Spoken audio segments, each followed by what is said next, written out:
महाराज ने देखा था हनुमान जी को दर्शन जहाँ माता जानकी जी ने श्रीलंका में पहली बार जिस अशोक वाटिका में हुए, उसी नदी के किनारे वहीं पर बैठे हैं। हनुमान दादा का वो चरण है जहाँ पर माता जानकी जी को विराट रूप में हनुमान दादा ने दिखाया।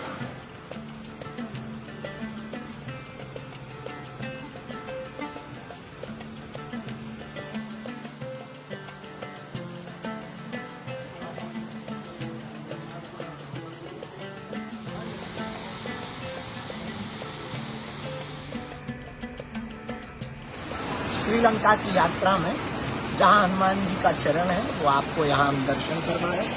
ये हनुमान दादा का विराट चरण है और यहीं पर उन्होंने विराट दर्शन माता जानकी जी को दिए थे।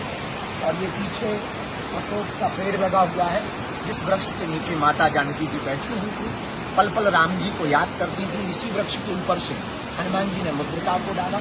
ये वो सरोवर है और लोक मान्यता है कि यही माता जानकी जी स्नान करती थी और ये वो विराट चरणों का चिन्ह है कि आप दर्शन कर पाएंगे।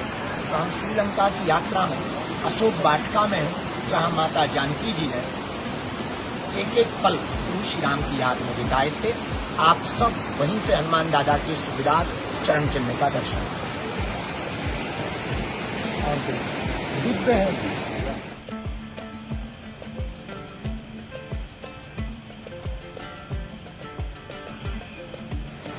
जहाँ सामने हमारे हनुमान जी, हमारे बालाजी प्रभु जी इस पेड़ के ऊपर बैठकर माता जानकी जी को मुद्रिका दी। अशोक पेड़ के एकदम सामने बैठे हैं। ये अशोक वृक्ष है और हमें इस बात की खुशी है कि जहाँ हमारे प्रभु आए थे हम वहीं पर आ गए हैं देखने के लिए।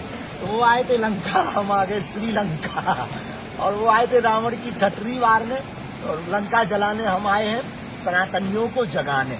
बहुत प्रसन्नता है, सुबह से मन हमारा बहुत खुश है बागेश्वर धाम के पागलों। और वो सामने वहाँ चरण है और ये नदी है, पवित्र नदी मानी जाती है।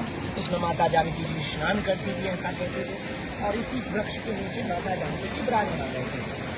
ये सामने पूरा बाग है, इसको अशोक वाटिका कहते हैं। सामने वो पर्वत है, इस पर्वत की टीला जो है बड़े बड़े पर्वत हैं और पर्वतों के मध्य में अब ये बाग है जिसको अशोक वाटिका नाम था जहाँ माता जी जिस अशोक वाटिका में विराजमान थी। उतरे घने जंगल में आतता ये चारी रावण हमारी माँ को लेकर के कहाँ आया था। पर धन्य है हनुमान जी महाराज, कितनी सघन जंगलों में, इतने सघन जंगलों में, इतने बीहड़ वन में हनुमान दादा ने खोज लिया। यही तो हनुमान जी है जो भक्ति की खोज सघनता में भी कर ले, उसी को हनुमान कहते हैं, उसी को भगवान कहते हैं, उसी को परम भक्त हनुमान कहते हैं। तो हम अशोक वाटिका में अशोक पेड़ के नीचे बैठे हुए हैं। यहाँ रावण तो कोई दिखाई नहीं पड़ रहा है। लंका जलाने के लिए कुछ है नहीं है, बस धर्म विरोधियों को ही जला रहे हैं। ठटरी के बारे यारो न कट